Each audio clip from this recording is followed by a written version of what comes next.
കാരണം അത് ഒത്തിരി കേരളം മുഴുവൻ വൈറലായ ഒരു വീഡിയോ ആണ്. ഒരു വണ്ടി വന്ന് ഒരു ഇന്നോവ വന്നിട്ട് സ്കൂട്ടർ യാത്രക്കാരെ ഇടിച്ച് തെറിപ്പിക്കുന്ന ഒരു CCTV പിക്ചർ. അത് വളരെ വൈറലായ ഒരു വീഡിയോ ആണ്. ഞാനത് പ്രേക്ഷകർക്ക് വേണ്ടി കാണിക്കാം.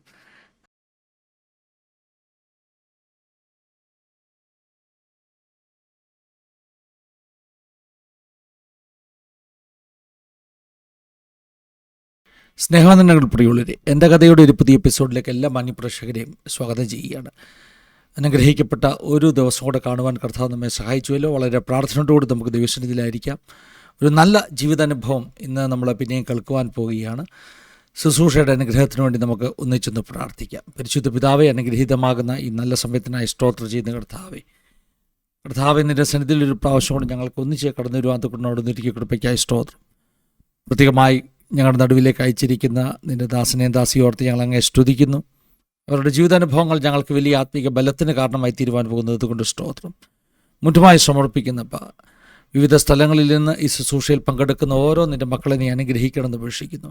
ഈ വീഡിയോ കാണുന്നവർക്ക് വലിയ അനുഗ്രഹത്തിന് കാരണമായി തീരണം. ഞങ്ങളുടെ കുടവശങ്ങളെ ക്ഷമിച്ച് ദൈവമഹത്വം ഞങ്ങളിലൂടെ വെളിപ്പെടണം. വൻകാര്യങ്ങൾ നീ ചെയ്യാൻ പോകുന്നത് കൊണ്ട് സ്തോത്രം. സകല മഹത്വവും ഞങ്ങൾ അവിടുത്തെ കടപ്പിക്കുന്നു. യേശു മൂലം താഴ്മയായി ഞങ്ങൾ ചോദിക്കുന്നു, കേൾക്കുമാറാകണമേ. ആമേൻ, ആമേൻ, ആമേൻ. ഒരു പ്രാവശ്യം കൂടെ ആസാദിയുടെ എല്ലാ മാന്യപ്രേക്ഷകരെയും സ്വാഗതം ചെയ്യുകയാണ്. അനുഗ്രഹിക്കപ്പെട്ട ഒരു ദിവസം കൂടെ ദൈവം നമുക്ക് ദാനം ചെയ്തുവല്ലോ. വളരെ പ്രാർത്ഥനയോടുകൂടി നമുക്ക് ദൈവസന്നിധിയിലായിരിക്കാം. നല്ല ഒരു ജീവിതാനുഭവം നമ്മൾ കേൾക്കാൻ പോവുകയാണ്. ഇന്ന് നമ്മളോടൊപ്പം അനുഭവങ്ങൾ പങ്കുവെക്കുവാൻ വേണ്ടി ജോയിൻ ചെയ്തിരിക്കുന്നത് പിന്നെയും വയനാട്ടിൽ നിന്ന്, മാനന്തവാടിയിൽ നിന്ന് ഒരു കർത്താദാസനും തൻ്റെ സഹധർമ്മിണിയുമാണ് പാസ്റ്റർ പ്രസാദ് ആൻഡ് ബിന്ദു. വളരെ സ്നേഹത്തോടുകൂടെ ആദരവോടുകൂടെ ഈ വാത്സല്യ കുടുംബത്തെ നമ്മുടെ ഈ ഒരു ആസാദിയുടെ ടെസ്റ്റിമണി സെക്ഷനിലേക്ക് സ്വാഗതം ചെയ്യുകയാണ്. Welcome pastor. Praise Lord. Praise Lord. വയനാട്ടിൽ നിന്നാണ് അല്ലേ? മാനന്തവാടി. ദൈവത്തിന് സ്തോത്രം. ഒത്തിരി സന്തോഷമുണ്ട് നിങ്ങൾ രണ്ടുപേരും ഞങ്ങളോടൊപ്പം ഇങ്ങനെ ഒരു ശുശ്രൂഷയിൽ ഒന്നിച്ച് കടന്നു വന്നതിൽ. ജീവിതാനുഭവങ്ങളൊക്കെ കേൾക്കാൻ ഞങ്ങൾക്ക് വളരെ വലിയ ആഗ്രഹമുണ്ട്.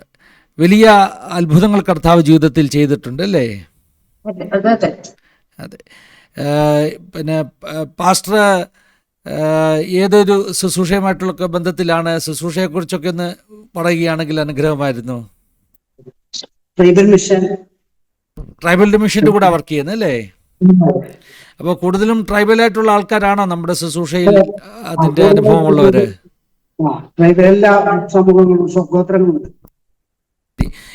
എനിക്കൊന്ന് പൊതുവെ വയനാട് ഇങ്ങനെ ഒത്തിരി ഗോത്ര വർഗക്കാരുള്ള അല്ലേ, ട്രൈബൽസ് ആയിട്ടുള്ള ആളുകൾ ഒത്തിരി ഉള്ള സ്ഥലങ്ങളാണ്.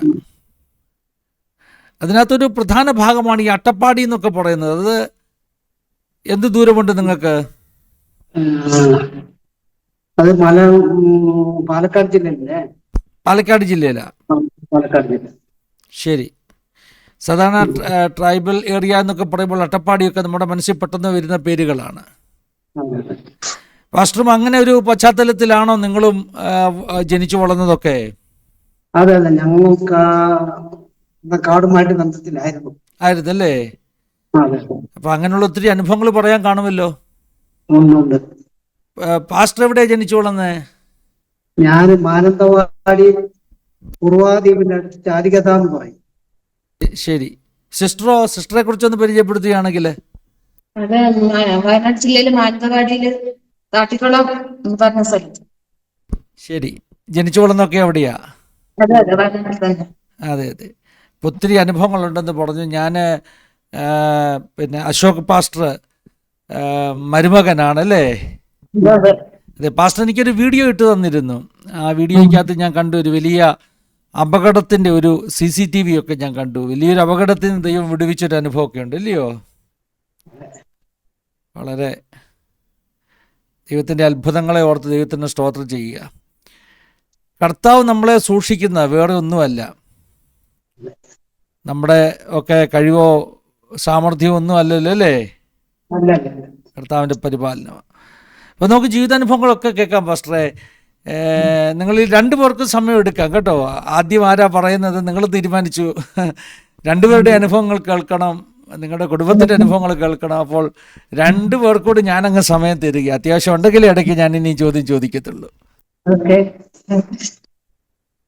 ഒരു പാട്ട് ഞങ്ങളുടെ ഭാഷയിൽ ഒരു പാട്ട് പാടാൻ ആഗ്രഹിക്കുന്നു. തീർച്ചയായിട്ടും. അതിനെക്കുറിച്ച് ചോദിക്കാൻ ഞാൻ ആഗ്രഹിക്കായിരുന്നു. കഴിഞ്ഞ പ്രാവശ്യം അശോക് പാസ്റ്റർ പപ്പ വന്നപ്പോഴും എനിക്കത് ചോദിക്കാൻ വിട്ടുപോയൊരു കാര്യമാണ്. നിങ്ങൾക്ക് ഒരു ഗോത്രത്തിൻ്റെതാകുന്നൊരു ഭാഷയുണ്ടല്ലേ?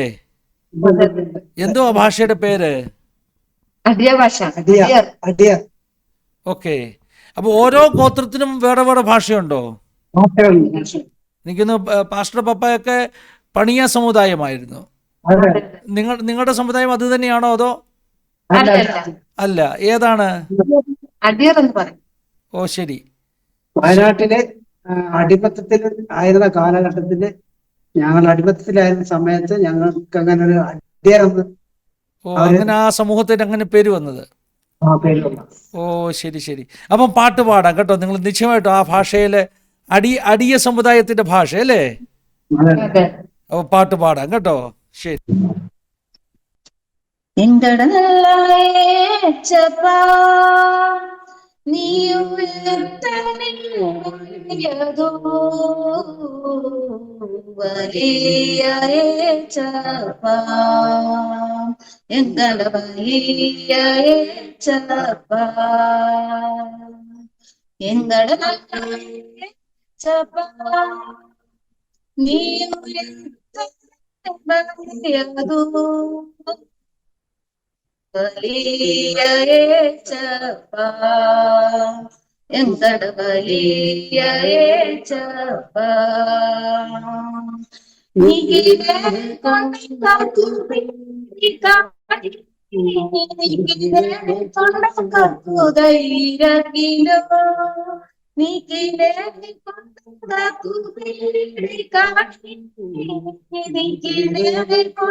ഇന്നെ കണ്ടു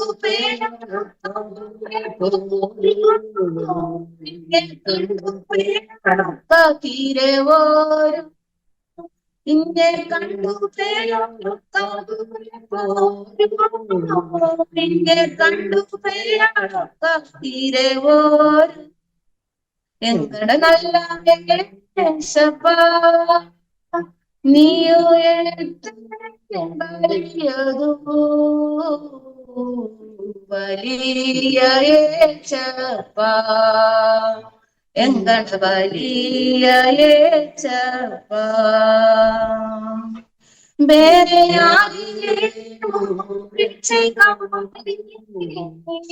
ചുവപ്പിന തീരാരച്ച് തല്ലതു ಬೇರೆ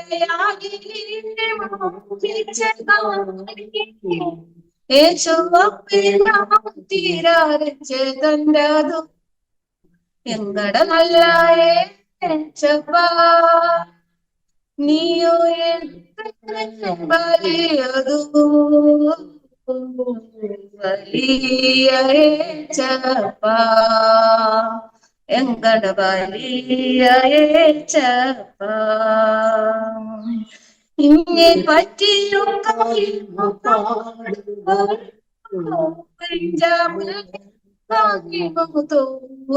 ഓരോ ഇന്നെ പറ്റിയൊക്കെ ഇഞ്ച മുല്ലോരും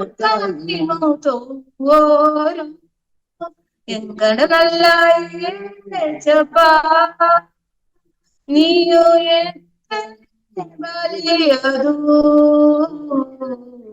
വലിയ ചപ്പാ എങ്ങട വലിയ ചപ്പാ എങ്ങട വലിയ ചപ്പാ. നല്ല അനുഗ്രഹിക്കപ്പെട്ട ഒരു പാട്ടായിരുന്നു. പക്ഷേ അർത്ഥം പറഞ്ഞു തരണം, അല്ലാതെ നമുക്ക് അർത്ഥം മനസ്സിലാകത്തില്ല. എന്താണ് ആ പാട്ടിന്റെ അർത്ഥം? എന്താണ്?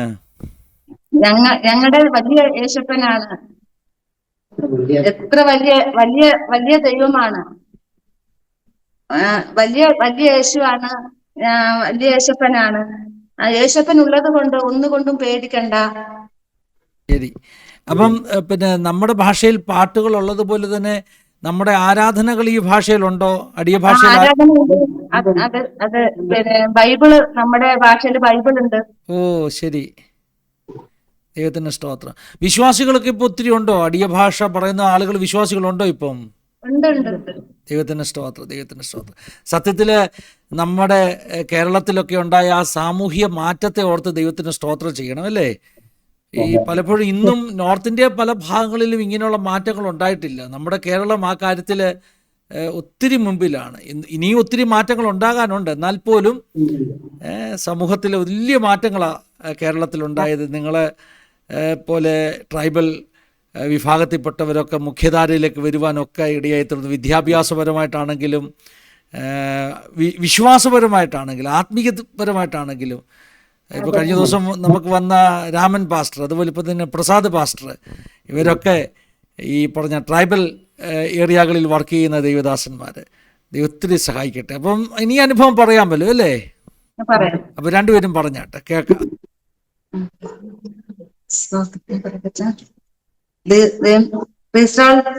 ദൈവനാമത്തിന് മഹത്വം ഉണ്ടാകട്ടെ. ഒരു പകൽക്കാലം ദൈവത്തിന്റെ സാക്ഷിയായി നിൽക്കുവാൻ ദൈവം ഒരുക്കിയ വലിയ അവസരത്തിനായിട്ട് നന്ദി പറയുന്നു. സ്തോത്രം. വളരെ ആഗ്രഹിച്ചിട്ടുണ്ട് ഇങ്ങനെ ഒരു സാക്ഷ്യം പറയണമെന്നുള്ളത്. വളരെ ആഗ്രഹമുണ്ടായിരുന്നു. ഇടയ്ക്ക് പിന്നെ ദേവദാസന്റെ ചാനൽ ഞാൻ കാണാറുണ്ട്, സാക്ഷ്യങ്ങൾ കേൾക്കാറുണ്ട്. അത് വളരെ എന്റെ ജീവിതത്തിൽ വളരെ അനുഗ്രഹമായിരുന്നു. സ്തോത്രം. പിന്നെ അടിയ സമുദായത്തിൽ നിന്നും ജനിച്ചു വളർന്നൊരു വ്യക്തിയാണ്. എന്റെ മാതാപിതാക്കളൊക്കെ ചെറുപ്പത്തിൽ തന്നെ എന്റെ മാതാപിതാക്കളൊക്കെ നഷ്ടപ്പെടുവാനിടയായി. അങ്ങനെ വിവാഹമൊക്കെ കഴിഞ്ഞു. അങ്ങനെ പ്രിയ ചേട്ടായി വിവാഹമൊക്കെ കഴിഞ്ഞ് വളരെ ഒരു മദ്യപാനിയായിരുന്നു. മദ്യപിച്ച് കഴിഞ്ഞാൽ ഭയങ്കര വഴക്ക്, വീട്ടിൽ മദ്യപിച്ച് വന്നു കഴിഞ്ഞാൽ ഭയങ്കര ഒരു വഴക്കുണ്ടാവുന്ന ഒരു പിന്നെ അങ്ങനെ ഒരു സ്വഭാവമായിരുന്നു. അപ്പൊ ഞാൻ ഇങ്ങനെ ചിന്തിച്ചിട്ടുണ്ട്, എവിടെ ദൈവമേ, ഒത്തിരി സ്ഥലങ്ങളിലൊക്കെ കൊണ്ടുപോകാനിടയായി. മദ്യപാനം നിർത്താനായിട്ട് ഒത്തിരി സ്ഥലങ്ങളിൽ കൊണ്ട്, പള്ളികളിലും. അപ്പം സിസ്റ്റർ ഇടയ്ക്ക് ചോദിച്ചോട്ടെ, ആ സമയത്തുള്ള വിശ്വാസവും ആരാധനയൊക്കെ എങ്ങനെയായിരുന്നു? നിങ്ങളുടെ ആരാധന രീതികൾ എങ്ങനെയാണ്? പിന്നെ ഞങ്ങള് ഗോത്രത്തിലുള്ള ആരാധനയായിരുന്നു. അങ്ങനെ ഗോത്രത്തിന്റെ ആരാധന രീതികളുണ്ട്, അല്ലേ? അത് മറ്റുള്ള ഈ ഹൈന്ദവ മാർഗത്തിലെ ആരാധന പോലെ തന്നെയാണോ, അതോ? ഞങ്ങളുടെ തനതായ ആചാരങ്ങളുണ്ട്.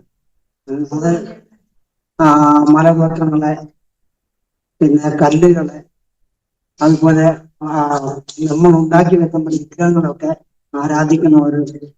അപ്പൊ അവിടെ ഗദ്ദിക എന്ന് പറയും. അങ്ങനത്തെ ഈ പരിയൊക്കെ വന്നാൽ അങ്ങനത്തെ ഗദ്ദിക കെട്ടിട്ടാണ് ഈ മൂപ്പന്മാർ തുള്ളും, പട്ടൊക്കെ കെട്ടി തുള്ളും. എന്നിട്ട് അവരാണ് നമ്മുടെ പ്രവചിക്കുന്നത് പോലെയൊക്കെ അവര് പറയും, ഇങ്ങനെ സംഭവിച്ചതാണ്, അങ്ങനെയാണ് എനിക്ക് ഈ രോഗം വന്നിരിക്കുന്നത് എന്നൊക്കെ പറയാൻ പറഞ്ഞ് അങ്ങനെയൊക്കെ ആയിരുന്നു. അങ്ങനത്തെ അതുപോലെ തന്നെ കോഴിയെ കൊടുക്കല്, കോഴിന്റെ രക്തം കൊടുക്കും. അതുപോലെ തന്നെ ആടിന് കൊടുക്കും. അങ്ങനെ പല, അതുപോലെ തന്നെ വിഗ്രഹം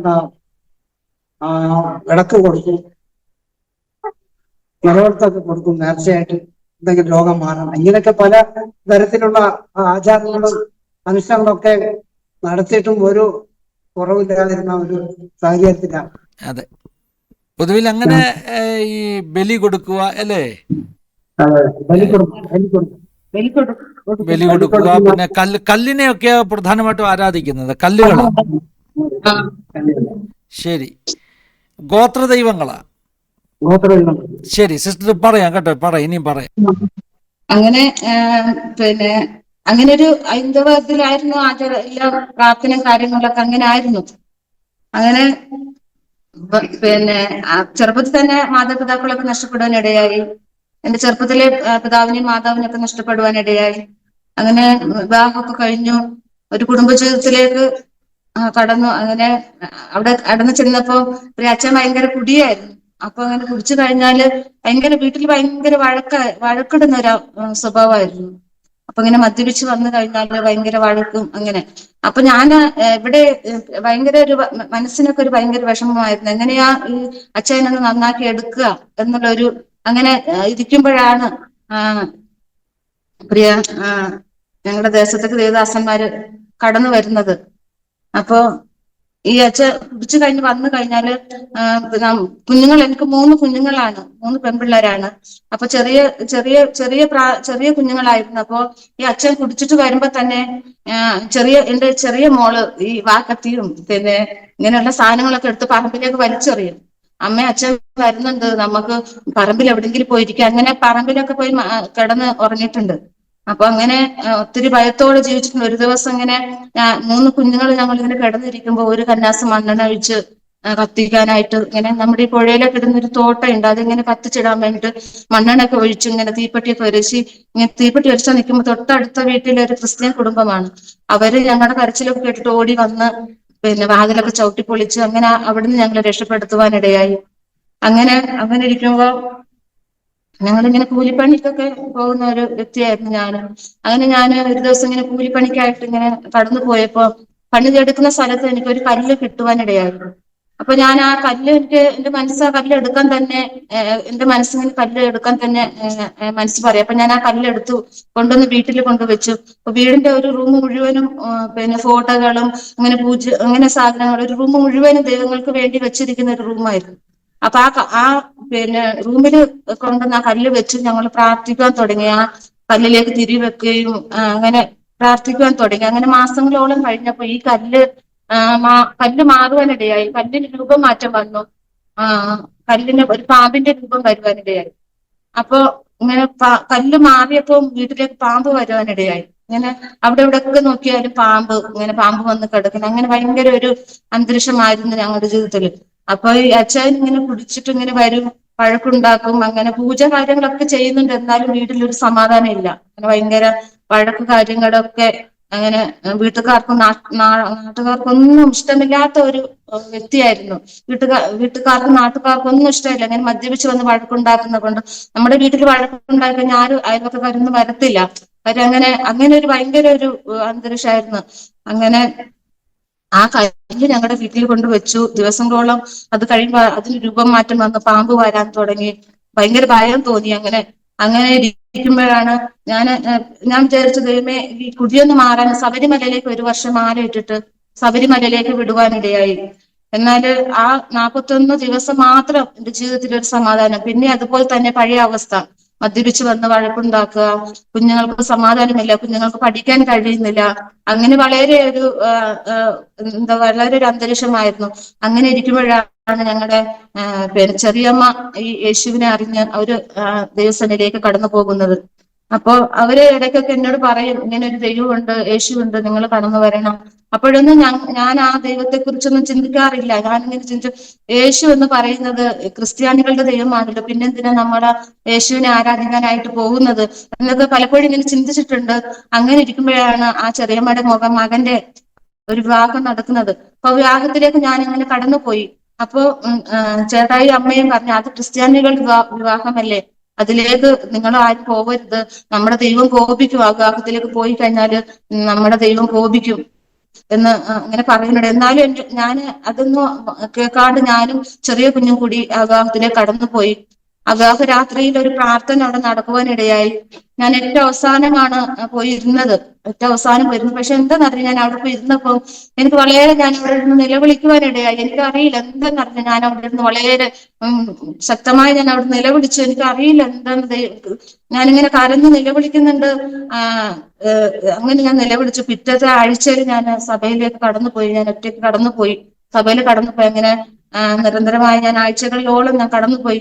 ഞാൻ പ്രാർത്ഥനയ്ക്ക് പോകുന്നതൊന്നും ചേട്ടായിക്ക് ഇഷ്ടമില്ലായിരുന്നു. ഞാന് പ്രാർത്ഥന കടന്നു പോകുമ്പോ എന്നോട് വഴക്കുണ്ടാക്കും. നീ ചേട്ടന്മാരെ ദൈവത്തെ വിളിക്കാനല്ലേ നീ പോകുന്നേ എന്നൊക്കെ പറഞ്ഞ് എന്നോട് വഴക്കുണ്ടാക്കും. ഒരു ദിവസം ബൈബിളൊക്കെ വലിച്ചെറിഞ്ഞ് അങ്ങനെ പിന്നെ ബൈബിളൊക്കെ വലിച്ചെറിഞ്ഞ് എനിക്ക് പ്രാർത്ഥിക്കാനൊന്നും എന്നെ വിടത്തില്ല. അപ്പൊ ഞാൻ ഒളിച്ചിരുന്നൊക്കെ പ്രാർത്ഥിക്കും. ഞാൻ ഒളിച്ചിരുന്ന് രാവിലെ അച്ഛൻ രാവിലെ 7 മണിക്ക് കടയിലൊക്കെ കടന്നു പോകുമ്പോൾ ഞാൻ രാവിലെ എന്ത് ചെയ്യും, ആരാധന സമയമാകുമ്പോൾ ഞാൻ വേഗം പോയി ആരാധന കൂടി പിന്നെ തിരിച്ചു വരും. എവിടെയും പോവാത്ത പോലെ ഇങ്ങനെ വീട്ടിലിരിക്കും. അങ്ങനെ ഒറ്റയ്ക്ക് ഞാനിങ്ങനെ പ്രാർത്ഥനയ്ക്ക് പോവുമെങ്കിലും പുള്ളിക്ക് ഭയങ്കര പിന്നെ ഇതായിരുന്നു, ഈ യേശു ഇവിടെ വേണ്ട, യേശു നമ്മുടെ ദൈവമല്ല, അത് ക്രിസ്ത്യാനികളുടെ ദൈവമാണ് എന്നൊക്കെ പറഞ്ഞ് എന്നെ ഒത്തിരി അടിച്ചിട്ടുണ്ട്. ബൈബിളൊക്കെ എടുത്ത് എറിഞ്ഞ് ഒത്തിരി എന്നെ അടിച്ചിട്ടുണ്ട്. എന്നാലും ഞാനിരുന്ന് എന്തോ എന്റെ ഉള്ളിൽ എന്തോ എനിക്ക് ആ ആരാധന പ്രാർത്ഥനയ്ക്ക് കടന്നു പോയപ്പോ എന്റെ ഉള്ളിൽ എന്തോ ഒരു സമാധാനം എനിക്ക് തോന്നി. ഇതിലെന്തോ ഒരു സത്യമുണ്ടെന്ന് എനിക്ക് തോന്നി. അറിയില്ല ബൈബിൾ എന്താണെന്നൊന്നും അറിയില്ല. അപ്പൊ ഞാനിങ്ങനെ എനിക്കൊരു സമാധാനം എന്റെ ഉള്ളിലേക്ക് തോന്നി. അങ്ങനെ ഞാൻ അങ്ങനെ കടന്നുപോയി, പ്രാർത്ഥന കടന്നുപോയി. അങ്ങനെ ഒരു ന്യൂ ഇയർ ദിവസം രാത്രിയില് അച്ഛൻ നല്ലോണം നല്ല കുടിച്ച് പൂസായിട്ട് ചർച്ചിലേക്ക് കടന്നു വരുവാനിടയായി. അങ്ങനെ കടന്നു വന്നെങ്കിലും എല്ലാം കടന്നു വന്നു. പിന്നീട് അങ്ങനെ വലിയ വഴക്കില്ല, പ്രാർത്ഥനയ്ക്ക് പോകുന്ന വഴക്കൊന്നുമില്ല. അപ്പൊ ഞങ്ങൾ എന്ത് ചെയ്തു, ഞങ്ങളുടെ വീട്ടിലുള്ള അങ്ങനെയുള്ള സാധനങ്ങളെല്ലാം ഞങ്ങൾ എന്ത് ചെയ്തു, എടുത്തു മാറ്റി കളയുവാനിടയായി. ഞങ്ങൾക്ക് എന്റെ ജീവിതത്തിൽ ഒരു സമാധാനം എനിക്ക് തോന്നി. അപ്പൊ ഞങ്ങൾ രണ്ടാളും തീരുമാനിച്ചതൊന്നും നമുക്ക് വേണ്ട. അങ്ങനെ വീട്ടിലുള്ള സാധനങ്ങളെല്ലാം, ആ കല്ലുകളെല്ലാം ഞങ്ങൾ മാറ്റി പ്രാർത്ഥിക്കുവാനായിട്ട് ഞങ്ങൾ തുടങ്ങി. അങ്ങനെ പ്രാർത്ഥന തുടങ്ങി കഴിഞ്ഞപ്പോൾ ഞങ്ങളുടെ ദേശക്കാരൊക്കെ എതിരായി.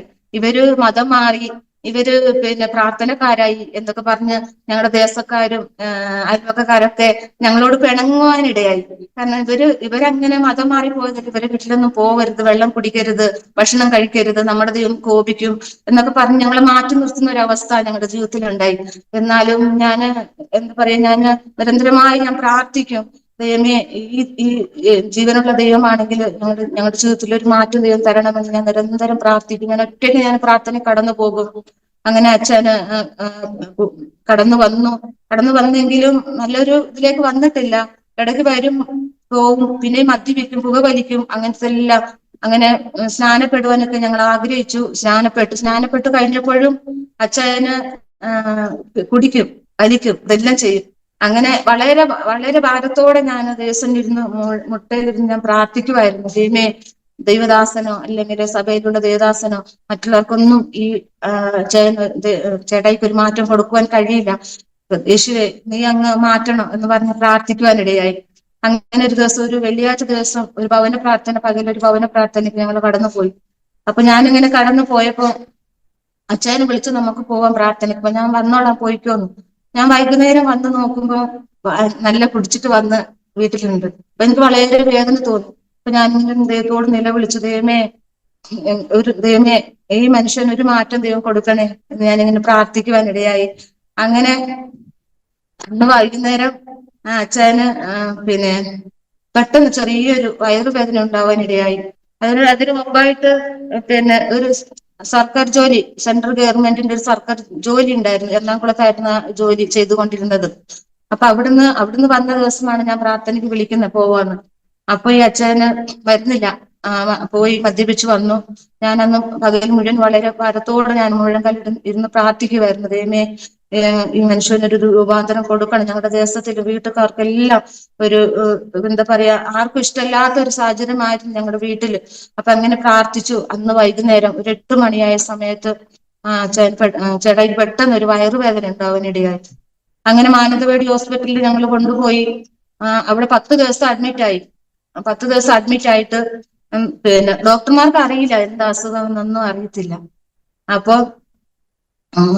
10-ാം ദിവസം ഞങ്ങളുടെ ദേവദാസനോട് ഞാൻ പറഞ്ഞു, പാസ്റ്ററെ നമുക്ക് പിന്നെ കോഴിക്കോട് മെഡിക്കൽ കോളേജിലേക്ക് നമുക്ക് കൊണ്ടുപോകാം. അങ്ങനെ ഞങ്ങള് ദേവദാസനൊക്കെ കൂടി ഞങ്ങൾ കോഴിക്കോട് മെഡിക്കൽ കോളേജിൽ കൊണ്ടുപോയി.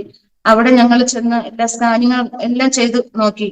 സ്കാനിങ് ചെയ്ത് നോക്കിയപ്പം എന്നെ ഡോക്ടർ വിളിച്ചു. പിന്നെ ഇത് എനിക്ക് കാണിച്ചു തരുവാൻ, സ്ക്രീനിൽ ഇട്ടിട്ട് കാണിക്കുവാനിടയായി. അപ്പൻഡിക്സ് പഴുത്ത് പൊട്ടിയൊരവസ്ഥ കാണിക്കുവാനിടയായി. വളരെയധികം ഞാൻ നിലവിളിക്കുവാനിടയായി. ഞാൻ അവിടെ ഇരുന്ന് ദൈവത്തോട് നിലവിളിച്ച് ഞാൻ കരയുവാനിടയായി. അങ്ങനെ വെളുപ്പിന് 5 മണിക്ക് ഓപ്പറേഷനായിട്ട് കയറ്റി. ഓപ്പറേഷന് കയറ്റിയപ്പോ അന്നേരം ഡോക്ടർ ചോദിക്കുന്നുണ്ട്, പിന്നെ സഹോദരൻ മദ്യപിക്കോ, പുകവലിക്കോ എന്ന് ചോദിച്ചു. അന്നേരം ഡോക്ടറോട് ആ സമയത്തും പറയുമായിരുന്നു, ഇല്ല മദ്യപിക്കില്ല, പുകവലിക്കില്ല. അന്നേരമൊക്കെ എന്റെ മനസ്സിൽ ഭയങ്കര ഭാരമായിരുന്നു, ദൈവമേ. ആ സമയത്തും പിന്നെ മദ്യപിക്കുന്നില്ല, പുകവലിക്കുന്നില്ല എന്ന് ആ സമയത്ത് അങ്ങനെ പറഞ്ഞു. അപ്പൊ ഞാൻ ദൈവത്തോട് പ്രാർത്ഥിച്ചു. അങ്ങനെ ഓപ്പറേഷനായിട്ട് ഉള്ളിലേക്ക് കയറ്റി ഞാൻ ആ ഓപ്പറേഷൻ തിയേറ്ററിന്റെ മുമ്പിലിരുന്ന് ഞാൻ പ്രാർത്ഥിക്കുവാനിടയായി. വലിയ വായിൽ തന്നെ നിലവിളിച്ച് ഞാൻ അവിടെ നിന്ന് പ്രാർത്ഥിച്ചു. അപ്പൊ ദൈവത്തിന്റെ ആത്മാവ് എന്നോട് അന്ന് വെള്ളിയാഴ്ച ദിവസം ആ ഭവനത്തിലിരുന്ന് പ്രാർത്ഥിക്കുമ്പോൾ ആ വിഷയത്തിന് വേണ്ടി ശക്തമായി ഞാൻ പ്രാർത്ഥിച്ച ആ പ്രാർത്ഥന എനിക്കിങ്ങനെ കാണിക്കുവാനിടയായി. അത് കഴിഞ്ഞിട്ട് പിന്നെ എനിക്ക് വളരെ ഒരു ആശ്വാസം തോന്നി. അങ്ങനെ പിന്നെ ഹോസ്പിറ്റലിൽ നിന്ന് ഓപ്പറേഷനൊക്കെ കഴിഞ്ഞ ഐസിയുവിലായിരുന്ന സമയത്ത് ഒരു രാത്രി ഒരു 12 മണിയായ സമയത്ത് വളരെ പ്രയാസം തോന്നുന്ന പോലെ ആയിട്ട് തോന്നി. അപ്പൊ എന്നെ വിളിച്ചു. എനിക്ക് എന്തോ ഭയങ്കര പ്രയാസം തോന്നുന്നുണ്ട് എന്നൊക്കെ പറഞ്ഞു. അപ്പൊ ഒരു ദേവദാസൻ ഒരു നീല ബൈബിള് കൊണ്ട് ഞങ്ങൾക്ക് തന്നിട്ടുണ്ടായിരുന്നു. അപ്പൊ ആ നീല ബൈബിള് എന്നോട് പറഞ്ഞ ആ ബൈബിൾ ഒന്ന് എടുക്കുക എന്ന് പറഞ്ഞു. അപ്പൊ ഞാൻ ആ ബൈബിൾ എടുത്തു. യെശയ്യാവ് 1-ാം അധ്യായം 1:18 നിന്റെ പാപം എത്ര കടിച്ചു നോക്കുകയാണെങ്കിലും ഹിമം പോലെ വെളുപ്പിക്കും. ആ ഒരു വാക്യം വളരെയധികം ഞങ്ങളെ ബലപ്പെടുത്തി. അത് വളരെ പാപിയായിരുന്നു, എന്നാൽ അതിനൊക്കെ ദൈവം വിടുവിച്ചു. അങ്ങനെ ഞങ്ങൾ കർത്താവിന്റെ വേലക്കായിട്ട് ഞങ്ങൾ സമർപ്പിച്ചു. കർത്താവിന്റെ വേലക്കായിട്ട് അവിടുന്ന് ഞങ്ങൾ രണ്ടുപേരും കൈകോർത്ത് പ്രാർത്ഥിച്ചു. ഞങ്ങൾ ആ വേലക്കായിട്ട് ഞങ്ങൾ അവിടുന്ന് സമർപ്പിച്ചു. ഞങ്ങൾ ചർച്ചിൽ വന്നു.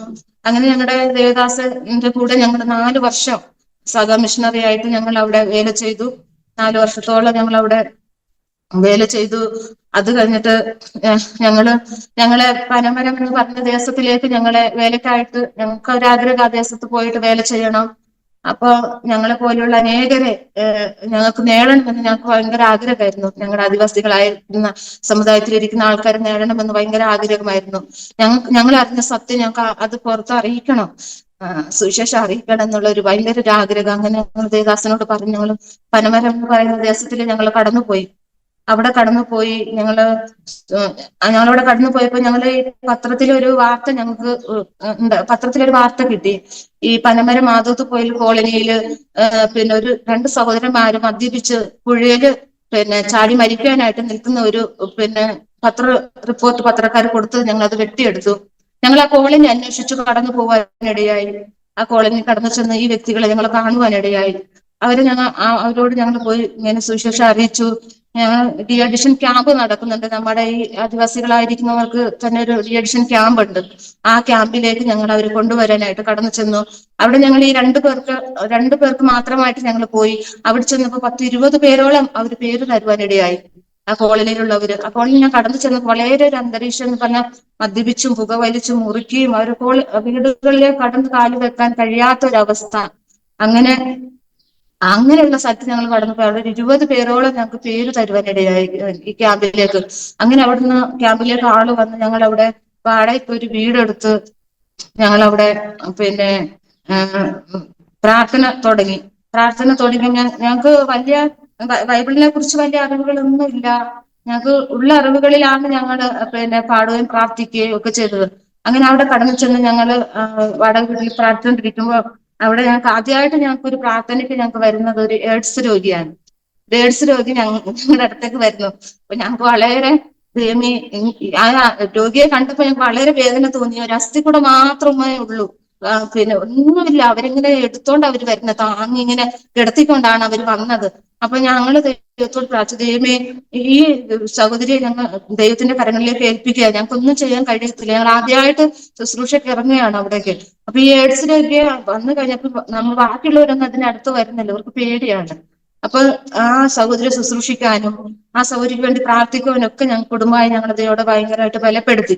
അപ്പൊ ഞങ്ങൾ ദൈവമേ ഈ സഹോദരി മരിച്ചു, ഞങ്ങൾ അവിടെ കടന്നു ചെന്നതേ ഉള്ളൂ, 2-3 മാസമായിട്ടേ ഉള്ളൂ.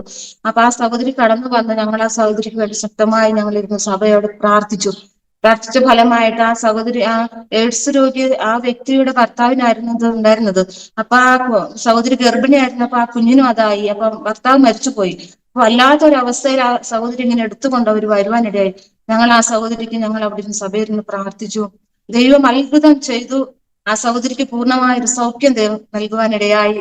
അതോടെ ഞങ്ങളുടെ അവിടുത്തെ ശുശ്രൂഷ വളരെ അനുഗ്രഹമായി ഞങ്ങൾക്ക് ബലപ്പെടുവാനിടയായി. ആ സഹോദരിക്ക് സുഖമായി, ആ സഹോദരിയുടെ കുഞ്ഞിന് സുഖമായി. അവർ ചർച്ചിലേക്ക് വരാൻ തുടങ്ങി. അങ്ങനെ വളരെ മാറ്റമായി. പിന്നെ അത് കഴിഞ്ഞിട്ട് ഞങ്ങൾക്ക് അവിടെ ഒത്തിരി ആൾക്കാർ അവിടെ ആദിവാസി സമൂഹങ്ങൾ തന്നെ, വേറെ ആരുമില്ല, ആദിവാസികളായിരിക്കുന്നവർ തന്നെ അവര് കടന്നു വന്നു. അങ്ങനെ പിന്നെ ഞങ്ങൾക്ക് ഇരിക്കാനൊന്നും സ്ഥലമില്ല. അങ്ങനെ ആയപ്പോ എന്തായി, ഞങ്ങളുടെ മിഷൻകാര് ഞങ്ങൾക്ക് സ്ഥലം മേടിച്ച് പിന്നെ ആലയം പണിയുവാനിടയായി.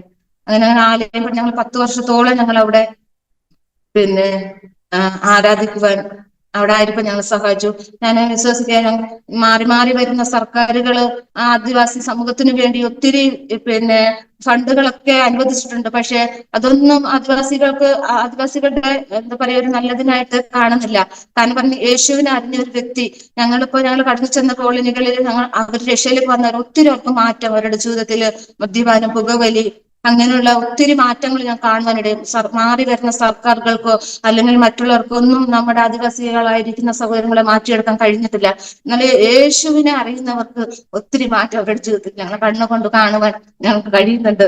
ഞങ്ങളുടെ ദേശത്ത് ഞങ്ങളെ നിന്ദിച്ചവര്, പരിഹസിച്ചവര്, അവര് നിങ്ങളെ മതം മാറി, നിങ്ങൾ പിന്നെ എല്ലാവരെയും പിടിച്ചുകൊണ്ട് പോകുന്നു എന്നൊക്കെ പറഞ്ഞ് ഒത്തിരി ഞങ്ങൾക്ക് നിന്ദകളും പരിഹാസങ്ങളും എല്ലാം ഞങ്ങളുടെ ജീവിതത്തിൽ കടന്നു വന്നു.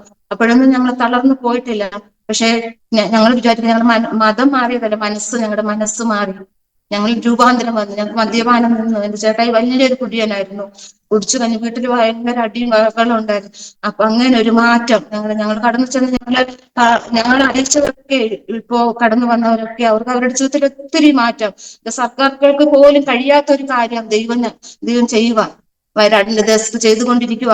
അത് അടിയരാണെങ്കിലും കുറുമരാണെങ്കിലും പണിയരാണെങ്കിലും എല്ലാം ഈ യേശുവിനെ കുറിച്ച് പറയുമ്പോൾ അവരുടെ ജീവിതത്തിൽ വലിയൊരു മാറ്റം അവർക്ക് സംഭവിക്കാറുണ്ട്. കുഞ്ഞു കുട്ടികൾ വരെ മുറുക്കലും മദ്യപിക്കുന്ന ഒരവസ്ഥ. കോളനിയിൽ കടന്നു ചെന്നാൽ ഭയങ്കരമായ ഒരു അന്തരീക്ഷമാണ് ഞങ്ങൾ കാണുന്നത്. പലപ്പോഴും ഞങ്ങൾ കോളനികളിലേക്ക് കടന്നു ചെല്ലാറുണ്ട്.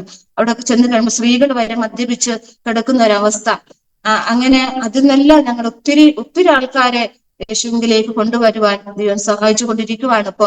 അപ്പൊ അങ്ങനെ ഇരിക്കുമ്പോ, ഞങ്ങളുടെ പനമരം ദേശത്ത് അങ്ങനെ ഇരിക്കുമ്പോഴാണ് ഞങ്ങൾ ഒരു ദിവസം ഞാനും അച്ചായനും കൂടി പയ്യമ്പള്ളി എന്ന് പറയുന്ന സ്ഥലത്തേക്ക് ഞങ്ങൾ കടന്നു പോയിരിക്കുമ്പോഴാണ് പോയിക്കൊണ്ടിരുന്നപ്പോ അന്ന് രാവിലെ അച്ചായന് ഭയങ്കര ഒരുക്കമാണ്, ഇങ്ങനെ ഒരുങ്ങി, പിന്നെ ഒരിക്കലും ഇല്ലാത്തൊരു ഭയങ്കര ഒരുങ്ങി. അപ്പോഴും എന്റെ മനസ്സെന്തോ ഇങ്ങനെ പറയുന്നത്, എന്തെന്ന് ഇത്ര വലിയ ഒരുക്കത്തിൽ ഇങ്ങനെ ഒരുങ്ങുന്നത് എന്നപ്പോ ഞാനിങ്ങനെ ചിന്തിച്ചു. അപ്പൊ പിന്നെ അങ്ങനെ ഞങ്ങൾ ഇറങ്ങിപ്പോയി. ഞങ്ങൾ രണ്ട് പെൺകുഞ്ഞുങ്ങൾ പ്രസവിച്ച് കിടക്കുകയാണ്. അപ്പൊ ഞങ്ങൾ ഒരു പോസ്റ്റ് ഓഫീസിലെ ഒരു ആവശ്യത്തിനായിട്ട് ഞങ്ങൾ കടന്നുപോയി. അതിന് ചെറുകാട്ടൂർ എന്ന് പറയുന്ന സ്ഥലത്ത് ഞങ്ങൾ ആ സ്ഥലത്ത് എത്തിയപ്പോ ഒരു ഇനോവ കാർ ഞങ്ങളുടെ നേരെ വരുവാനിടയിൽ, ഞങ്ങൾക്കൊന്നും ചെയ്യാൻ കഴിഞ്ഞില്ല. ഇനോവ കാർ ഞങ്ങളുടെ നേരെ വരുവാനിടയായി. അങ്ങനെ ഫെബ്രുവരി 2022 ഫെബ്രുവരി 8-ാം തീയതിയാണ് ഈ സംഭവം നടക്കുന്നത്. നമ്മുടെ ലോകമെമ്പാടും ഈ വീഡിയോ കണ്ടിട്ടുള്ളവരുണ്ട്. അപ്പൊ ഞങ്ങളിങ്ങനെ ആ ദിവസം ഞങ്ങൾ കടന്നു പോവുകയാണ്. കടന്നു പോയപ്പോ ഒരു ഇനോവ കാർ ഞങ്ങളുടെ നേരെ വരുവാനിടയായി. അങ്ങനെ അപ്പൊ അച്ഛൻ എന്നോട് പറഞ്ഞു, യേശുവിനെ വിളിച്ചോ എന്ന് പറഞ്ഞു. അപ്പൊ ഞാൻ വേഗിലിരുന്നു. യേശുവേ എന്നൊരു വിളി മാത്രമേ ഉള്ളൂ. വണ്ടി വന്നിടിച്ച് ഞങ്ങളെ ഒത്തിരി പൊക്കത്തിലേക്ക് തെറിച്ചു പോയി. നമ്മൾ തെറിച്ച് വീഴുവാനിടയായി. അങ്ങനെ അവിടെ പുതിയ 2 നില വീട് പണിയുന്ന ഒരു സ്ഥലമാണ്. അപ്പൊ കല്ലുകളും കട്ടയും പിന്നെ അങ്ങനെ എന്തൊക്കെയോ കല്ലുകളൊക്കെ നിരത്തി വെച്ചിരിക്കുന്ന ഒരു സ്ഥലം. അപ്പൊ കുറച്ച് സ്ഥലം മാത്രമേ ഉള്ളൂ ഞങ്ങൾ വീണ സ്ഥലം. അപ്പൊ ആ സ്ഥലത്തിലേക്ക് ഞാൻ പോയി ഇങ്ങനെ ഒരു മരത്തിന്റെ ചോട്ടിൽ ഇങ്ങനെ കിടന്ന് ചാഞ്ഞ് ഇരുന്നാ ഞാൻ വീണ് കഴിഞ്ഞപ്പോ എനിക്ക് അറിയത്തില്ല, എനിക്ക് എന്താ പറ്റിയെന്നൊന്നും അറിയത്തില്ല. എന്റെ തൊടയിലും പൊട്ടി, എന്റെ തോളിലും പൊട്ടി. അപ്പൊ ഞാൻ ഓടി എണിക്കുന്നുണ്ട്, എനിക്ക് എണിക്കാൻ കഴിയുന്നില്ല. ഒരു അച്ഛൻ ഇങ്ങനെ കമന്നാണ് വീണിരിക്കുന്നത്. അപ്പൊ കമന്ന് വീണിരിക്കുന്നുണ്ട്. അപ്പൊ പിന്നെ അച്ഛനെ നോക്കുമ്പോ എവിടെയും കാണുന്നില്ല. ഭയങ്കര ഒരു പൊടിയായിട്ട് ഇങ്ങനെ കാണുന്നില്ല. അപ്പൊ ഞാനിങ്ങനെ എന്നെ ഇങ്ങനെ വന്ന് എല്ലാവരും അവിടെ പണിക്കാരെല്ലാം ഓടി വന്നിട്ട് എന്നെ ഇങ്ങനെ എടുക്കുന്നുണ്ട്. ഞാനിങ്ങനെ ഇങ്ങനെ ഇരിക്കുമ്പോ ഒരു നല്ല പ്രായമുള്ള ഒരു അപ്പച്ചൻ ഇങ്ങനെ വന്നിട്ട് മോളെ എന്താ പറ്റിയെന്ന് ചോദിച്ചു. അപ്പൊ എനിക്ക് ശ്വാസം ഒന്നും എടുക്കാൻ പറ്റുന്നില്ല, മിണ്ടാനൊന്നും പറ്റുന്നില്ല. അപ്പൊ ഞാനിങ്ങനെ കൈ കൊണ്ട് ഇങ്ങനെ കാണിച്ചു, എനിക്ക് മിണ്ടാൻ പറ്റുന്നില്ല. ആ അപ്പച്ചൻ എന്റെ പുറത്തിലേക്ക് ഇങ്ങനെ 3 പ്രാവശ്യം ഇങ്ങനെ തട്ടുവാനിടയായി. അപ്പൊ എനിക്ക് ഒരു ശ്വാസം എനിക്ക് കിട്ടി. അത് കഴിഞ്ഞിട്ട് ഞങ്ങൾ വണ്ടിയിലേക്ക് എടുത്ത് ഇങ്ങനെ കിടത്തി, അച്ചായനെ വണ്ടിയിലേക്ക് കിടത്തി. അപ്പൊ ഞാന് ആ അപ്പച്ചൻ അവിടെ എല്ലാം അപ്പച്ചനെ നോക്കി, ഞാൻ അവിടെ എവിടെയും കാണുന്നില്ല. പിന്നെ അപ്പച്ചനെ എവിടെയും കാണുന്നില്ല. അപ്പൊ ഞാനിങ്ങനെ ആരായിരിക്കും ഞാൻ ഇങ്ങനെ ചിന്തിച്ച് ഞാൻ അന്നേരം വിചാരിക്കാം, യേശുവാണ് അവിടെ ഇറങ്ങി വന്നത്. അപ്പച്ചന്റെ രൂപത്തിൽ ദൈവമാണ് അവിടെ ഇറങ്ങി വന്നത്. ആ അപ്പച്ചനെ പിന്നെ ഞാൻ അവിടെ എവിടെയും കണ്ടിട്ടില്ല. ഞാൻ ആ സമയങ്ങളിലെല്ലാം അപ്പച്ചനെ അവിടെ നോക്കുന്നുണ്ട്. അപ്പച്ചനെ പിന്നെ കാണുന്ന നല്ല പ്രായമുള്ള ഒരു അപ്പച്ചനാണ് ഇങ്ങനെ വടിയും കുത്തിപ്പിടിച്ച് വന്നത്. എന്റെ പുറത്തിലേക്ക് 3 പ്രാവശ്യം ഇങ്ങനെ തട്ടിയപ്പോ എനിക്ക് ഒരു പിന്നെ സംസാരിക്കാൻ ഒരു ഇത് വന്നു. ഈ അച്ചായനെ നോക്കുമ്പോ അച്ചായൻ ഇങ്ങനെ എടുക്കാനൊന്നും പറ്റാതെ നോക്കി വായില് ബ്ലഡ് ഇങ്ങനെ വരുന്നുണ്ട്.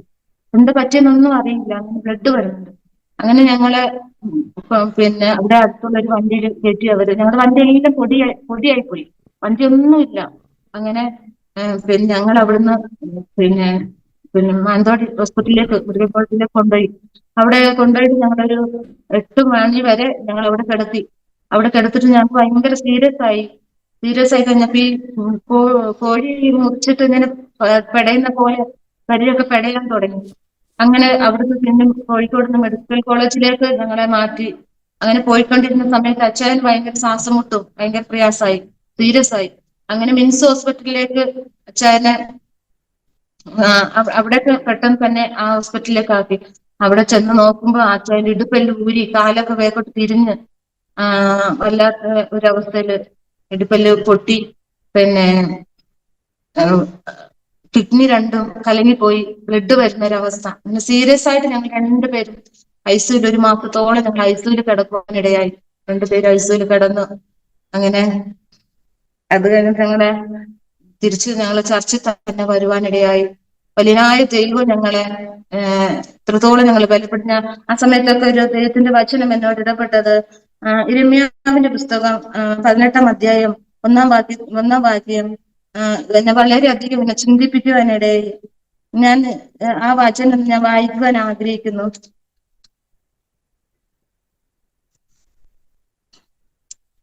നീ എഴുന്നേറ്റ് കുശവന്റെ വീട്ടിലേക്ക് ചെല്ലുക, അവിടെ വെച്ച് ഞാൻ നിന്നെ എന്റെ വചനങ്ങളെ കേൾപ്പിക്കും. അങ്ങനെ ഞാൻ കുശവന്റെ വീട്ടിൽ ചെന്നപ്പോൾ അവൻ ചക്രത്തിന്മേൽ വേല ചെയ്തുകൊണ്ടിരുന്നു. കുശവൻ കളിമണ്ണ് കൊണ്ടുണ്ടാക്കിയ പാത്രം അവന്റെ കയ്യിൽ ചീത്തയായി പോയി. എന്നാൽ കുശവൻ അതിനെ തനിക്ക് തോന്നിയതുപോലെ മറ്റൊരു പാത്രമാക്കി തീർത്തു. സ്തോത്രം. ഈ വചനം എന്നെ വളരെയധികം എന്നെ ബലപ്പെടുത്തിയത്. ഒടിഞ്ഞു മുറിഞ്ഞും ഇരുന്ന് ഞങ്ങളെ ദൈവം ഞങ്ങളെ എറിഞ്ഞു കളഞ്ഞില്ല, ഉടച്ചു കളഞ്ഞില്ല. ഞാനിപ്പോ ഒരു ആക്സിഡന്റ് പറ്റിയാൽ പെട്ടെന്ന് മരണം സംഭവിക്കുക, അത്രയും വലിയൊരു ആക്സിഡന്റ് ഞങ്ങളുടെ ജീവിതത്തിൽ കടന്നു വന്നിട്ടും ദൈവം ഞങ്ങളുടെ ആത്മാവിനെ ഒന്നും ചെയ്തിട്ടില്ല.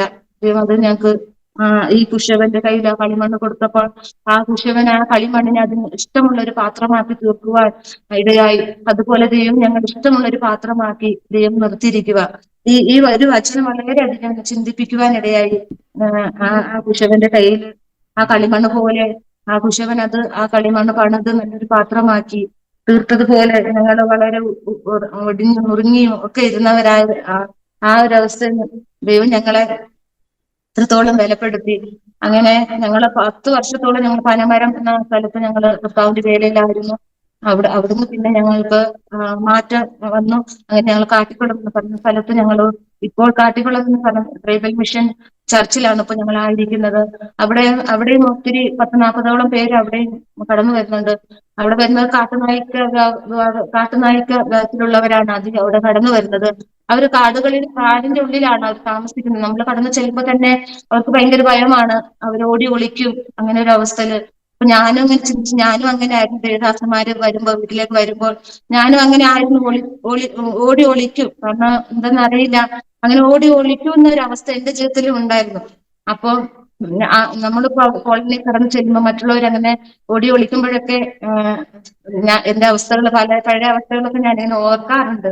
ഞാനും അങ്ങനെ ആയിരുന്നു. എന്നാല് കർത്താവിന്റെ വേലയിൽ ശക്തമായി പിന്നെ ചെയ്യുവാനായിട്ട് ഞങ്ങൾ ഇപ്പോഴും ആയിരിക്കുന്നു. പിന്നെ ഞങ്ങളുടെ 2-3 കുഞ്ഞുങ്ങളാണ്. മൂത്ത മോള് ആണ് അശോകൻ പാസ്റ്റർ. പ്രിയ ദേവദാസനാണ് ഞങ്ങൾക്കതൊരു മുഖാന്തരം ഒരുക്കിയത്.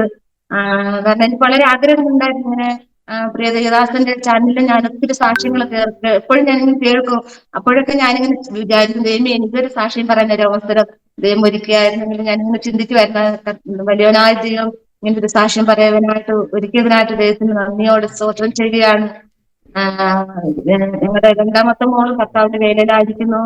വളരെ സന്തോഷത്തോടെ. അതെ, ഞങ്ങളുടെ സമുദായത്തിൽ എന്ന് പറഞ്ഞ് മദ്യപിച്ചു കഴിഞ്ഞാല് പെൺകുഞ്ഞുങ്ങൾക്കൊക്കെ മദ്യപിക്കുന്ന ചെറുപ്പക്കാരെയാണ് കിട്ടുന്നത്.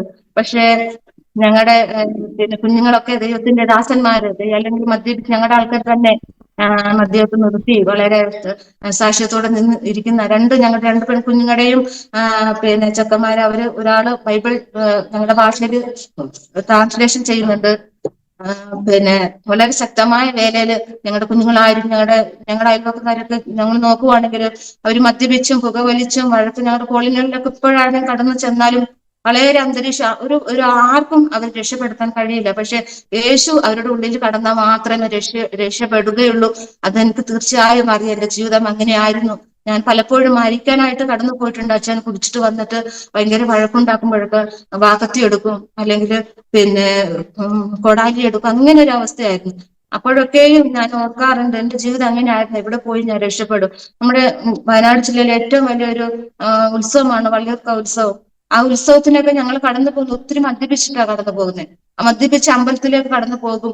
അവിടെ ചെന്ന് എന്താ പറയാ നേർച്ചകളെല്ലാം കൊടുത്തിട്ട് വരും. എന്നാൽ എന്തെന്നറിയോ, സമാധാനമില്ല. നേർച്ച കാഴ്ചകളെല്ലാം കൊടുക്കും, എന്നിട്ടും ജീവിതത്തിൽ ഒരു സമാധാനവും ഇല്ല. അങ്ങനെ പിന്നെ ഒരു വീടിന്റെ പൈസ മുഴുവനും എന്ത് ചെയ്തു, ഈ പിന്നെ നേർച്ചയായിട്ട് കൊടുത്തിട്ടുണ്ട്. കാരണം കുടി നിർത്താനായിട്ട് മാത്രം കൊടുത്തിട്ടുണ്ട്.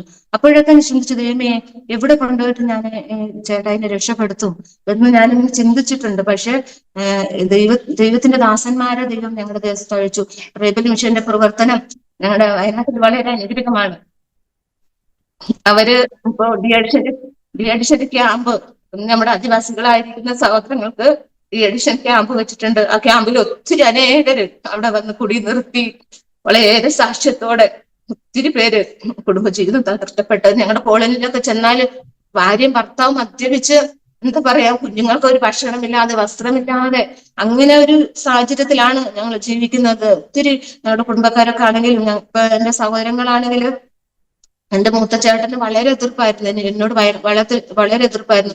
നീ അച്ഛനെയും അമ്മയും ഒക്കെ ആരാധിക്കുന്ന ദൈവത്തെ വിട്ടിട്ട് എന്തിനാ ഈ ചേട്ടന്മാരെ ദൈവത്തെ ആരാധിക്കുന്നതെന്ന് പറഞ്ഞ് എന്നോട് ഭയങ്കര വഴക്കായിരുന്നു. ആ സഹോദരന് വേണ്ടി ഞാൻ ശക്തമായി പ്രാർത്ഥിച്ചു. അവരും കുടുംബമായി യേശുവിനെ അറിയുവാനിടയായി. എന്റെ ചേച്ചിയും മക്കളും അവരും കുടുംബമായി ദൈവത്തെ അറിയുവാനിടയായി. അതുപോലെ പിന്നെ ചേട്ടായിന്റെ അനിയൻ പിന്നെ വളരെ എതിർക്കുന്ന ഒരാളായിരുന്നു. അവര് വീടിന്റെ മുറ്റത്തിൽ കൂടെ വേണം എനിക്ക് പ്രാർത്ഥനയ്ക്ക് കടന്നു പോകുമ്പോൾ. ഞാനിങ്ങനെ കടന്നു പോകുമ്പോൾ പുള്ളിക്കാരൻ പറയും, പ്രാർത്ഥനക്കാരൊന്നും എന്റെ വീടിന് മുമ്പിൽ കൂടെ പോകരുത്, വേണമെങ്കിൽ അപ്പുറത്ത് റോട്ടിൽ കൂടെ പോയിക്കോ, ഞാനിവിടെ വേലി മുള്ളു കൊണ്ട് വെക്കും, ഇതിലെ പോകരുതെന്ന്. അങ്ങനെ ഒത്തിരി പിന്നെ പരിഹാസങ്ങളൊക്കെ കേട്ടു. അങ്ങനെ ഇരിക്കുമ്പോഴാണ് പുള്ളിന്റെ ആ അനിയന്റെ ഭാര്യയ്ക്ക് പെട്ടെന്ന് ഈ കീറി ഇങ്ങോട്ടായി പോയി. അപ്പൊ ആശുപത്രിയിലൊക്കെ കൊണ്ടുപോയി 10 ദിവസം അവിടെ കിടന്നൊന്നും സുഖമാവുന്നില്ല. അപ്പൊ ഞാനിങ്ങനെ പറഞ്ഞു, ഞാൻ വിശ്വസിക്കുന്ന ഒരു ദൈവമുണ്ട്, നിങ്ങൾക്ക് വിശ്വസിക്കാൻ കഴിയോ എന്ന് ചോദിച്ചപ്പോ അപ്പൊ സഹോദരി പറഞ്ഞ, ചേച്ചി ഞാനും വരാം, എന്റെ അസുഖം മാറണേ, ഞാൻ വരാം. അങ്ങനെ പിന്നെ സഹോദരിയും കടന്നു വന്നു.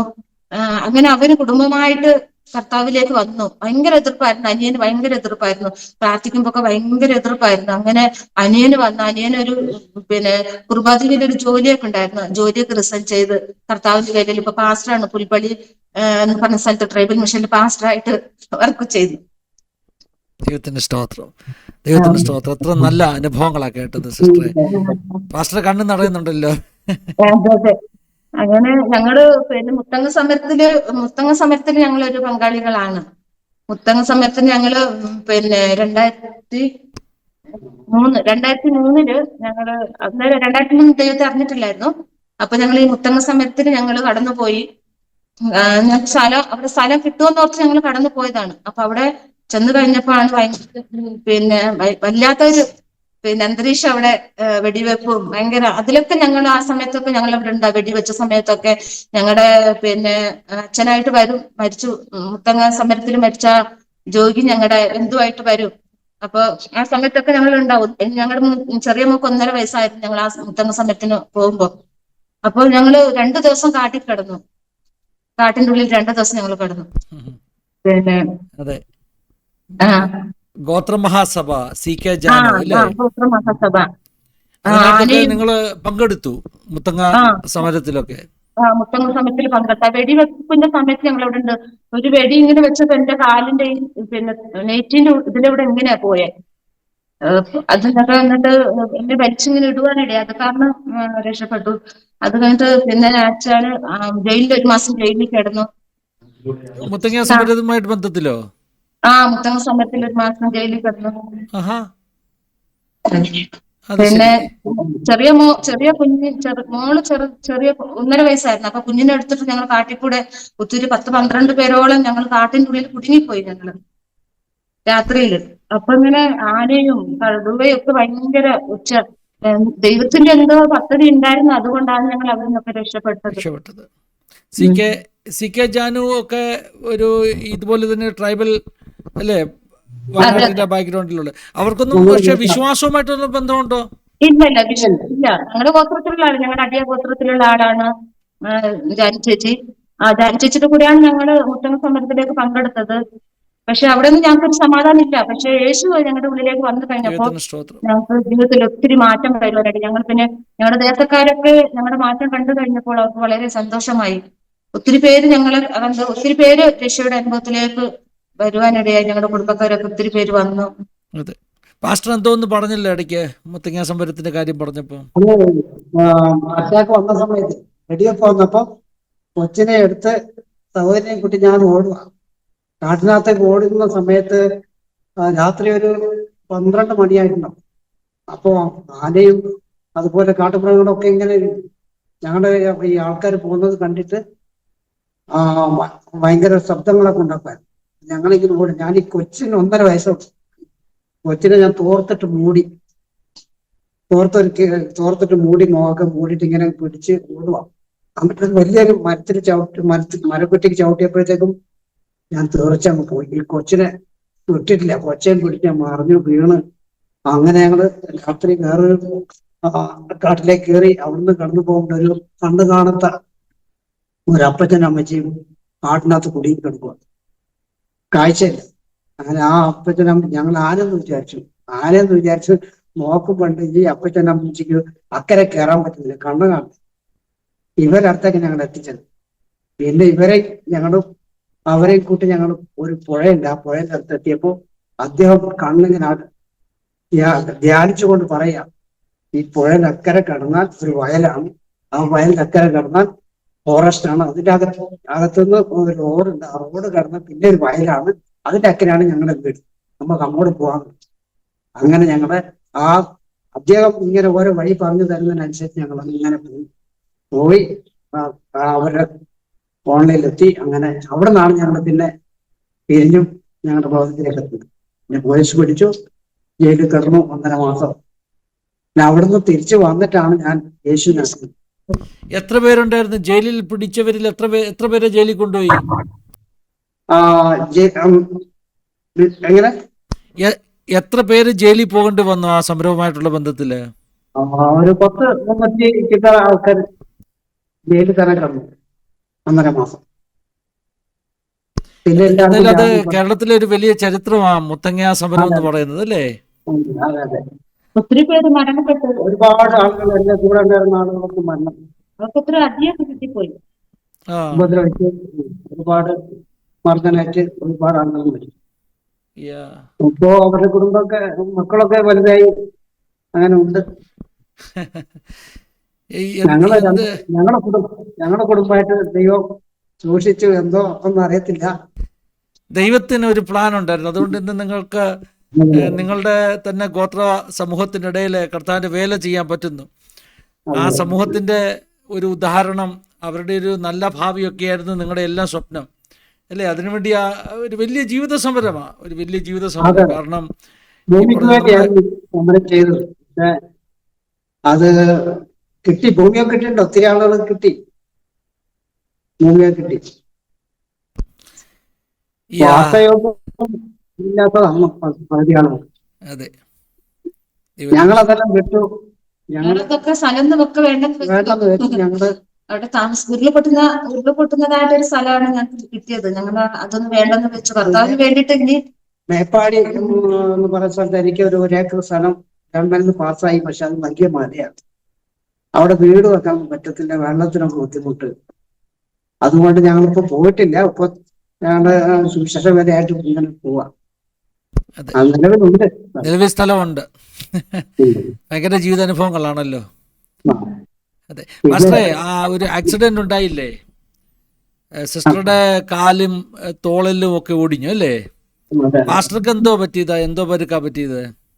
എന്റെ ഇടുപ്പിന്റെ ഇവിടെ പൊട്ടിക്കുന്നു. ഇടുപ്പല് പൊട്ടിപ്പോയി. ഈ ബൈക്കിന്റെ പെട്രോൾ ടാങ്ക് ഇടിച്ചിട്ട് കൊണ്ടിയപ്പോ ഇടിച്ച് അവിടെ പൊട്ടി. പെട്ടെന്ന് ഞാനങ്ങ് തീർച്ചയായും മറിഞ്ഞു ഓ, വീണു.